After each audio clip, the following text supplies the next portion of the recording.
Operation Sindoor குறித்து மாநிலங்களவையில் விவாதம்.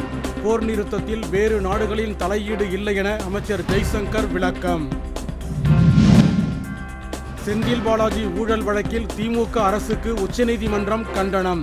மக்களிடம் மு.க. ஸ்டாலின் மன்னிப்பு கேட்க அன்புமணி வலியுறுத்தல்.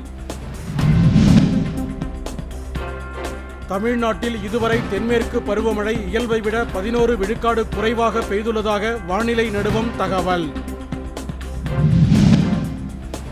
கட்டுக்கட்டாக பணம் பிடிபட்ட விவகாரம்.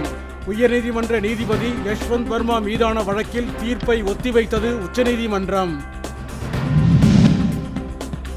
கீழடியில் அருங்காட்சியகத்தை பார்வையிட்டார் எடப்பாடி பழனிசாமி.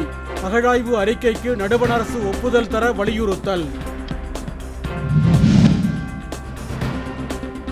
சென்னை பெருங்குடி தொடர்வண்டி நிலையத்தில் பெண்ணின் கழுத்தில் இருந்த தங்கச் சங்கிலியை பறித்துச் சென்ற இளைஞர் கைது. கல்வி நிதியை நடுவண் அரசு வழங்க ஆணையிடக் கோரி தமிழக அரசு தொடர்ந்த வழக்கு. உச்சநீதிமன்றத்தில் நாளை மறுநாள் விசாரணை. தமிழகத்தில் ஆதாய கொலையும் மதுபோதை கொலையும் அதிகரித்து வருவது வெட்கக்கேடானது என மருத்துவர் ராமதாஸ் சாடல்.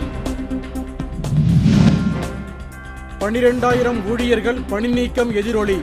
TCS நிறுவனத்தின் சந்தை மதிப்பில் 28,000 கோடி ரூபாய் இழப்பு ஏற்பட்டதாக தகவல். ரஷ்யாவில் சக்தி வாய்ந்த நிலநடுக்கத்தால் ஏற்பட்ட ஆழிப்பேரலை அமெரிக்காவின் கலிபோர்னியாவை நெருங்கியதால் பொதுமக்கள் அச்சம்.